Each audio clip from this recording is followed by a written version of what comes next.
বদলি নিয়ে যা বললেন মাউসি ডিজি।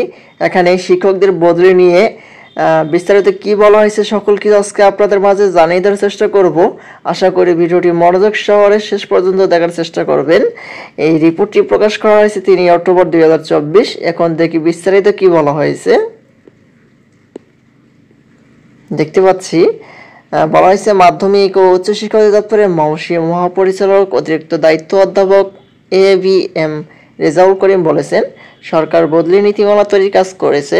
আমার বিশ্বাস অদূর ভবিষ্যতে শিক্ষকদের বদলির বিষয়টি আমরা সমাধান করতে পারবো। সম্প্রতি বেসরকারি শিক্ষকদের বদলি নিয়ে গণমাধ্যমের সঙ্গে আলাপকালে এসব কথা বলেন তিনি। অধ্যাপক AVM রেজাউল করিম বলেন, একজন শিক্ষকের বাড়ি রংপুর, তাকে পোস্টিং দেওয়া হলো কক্সবাজার।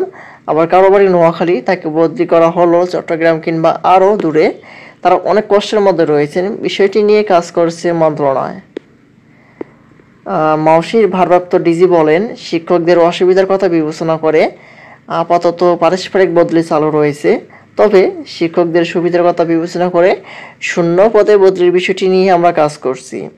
এদিকে বেসরকারি শিক্ষা প্রতিষ্ঠানে কর্মরত ইন্ডেক্সধারী শিক্ষকদের বদলি চালু করা নিয়ে দুটোনায় পড়েছে শিক্ষা মন্ত্রণালয়। কোনো প্রক্রিয়ায় কারা বদলির সুযোগ পাবেন সেটা চূড়ান্ত করতে না পারা এই পরিস্থিতির সৃষ্টি হয়েছে। বেসরকারি শিক্ষক নিবন্ধন ও প্রত্যয়ন কর্তৃপক্ষ NTRC কেবলমাত্র নিয়োগের সুপারিশ করে, ফলে মন্ত্রণালয়ের বদলি চালু করার আইনগত কোনো ভিত্তি নেই। তবে নারী শিক্ষক ও নিজ বাড়ি থেকে শত শত কিলোমিটার দূরে শিক্ষকদের মানবেতর অবস্থা বিবেচনা করে বদলি চালু করতে চায় তারা। শিক্ষা মন্ত্রণালয় জানিয়েছে 2005 সাল থেকে NTRC এ শিক্ষক নিবন্ধনের সনদ দিলেও নিয়োগ সুপারিশ করেছে 2015 সাল থেকে। ফলে 2015 সাল থেকে যারা NTRC-র সুপারিশে বিভিন্ন প্রতিষ্ঠানে নিয়োগ পেয়েছেন তাদের বদলির আওতায় আনা সম্ভব। এক্ষেত্রে নারী শিক্ষকরা প্রাধান্য পাবেন, কেননা তারা স্বামী সন্তান ছেড়ে দূরে চাকরি করছেন। এই বিষয়টি বিবেচনায় নিয়ে বদলি চালুর উদ্যোগ নেওয়া হলেও শিক্ষকদের আরেকটি গ্রুপ সর্বজনীন বদলি চাচ্ছেন। তারা মন্ত্রণালয়ে এসে হট্টগোল করছেন। নারী শিক্ষক এবং NTRC-র সুপারিশে নিয়োগ পাওয়া শিক্ষকদের কষ্টের বিষয়টি আমরা সকলেই অবগত। আইনের বাইরে গিয়ে আমরা শিক্ষকদের বদলি চালু করার জন্য চেষ্টা করছি। শিক্ষকদের দুইটি গ্রুপ সমঝোতায় আসলে দ্রুত বদলি চালু করা সম্ভব হবে।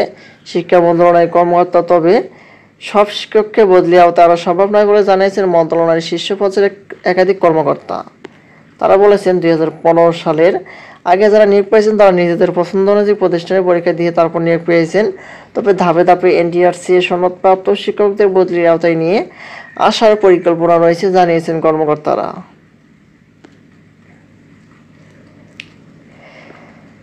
এই হচ্ছে শিক্ষকদের বদলি নিয়ে সর্বশেষ আপডেট। পরবর্তীতে নতুন কোনো আপডেট পেতে আমাদের চ্যানেলটিকে সাবস্ক্রাইব করে পাশে থাকবেন। ধন্যবাদ সবাইকে। আসসালামু আলাইকুম।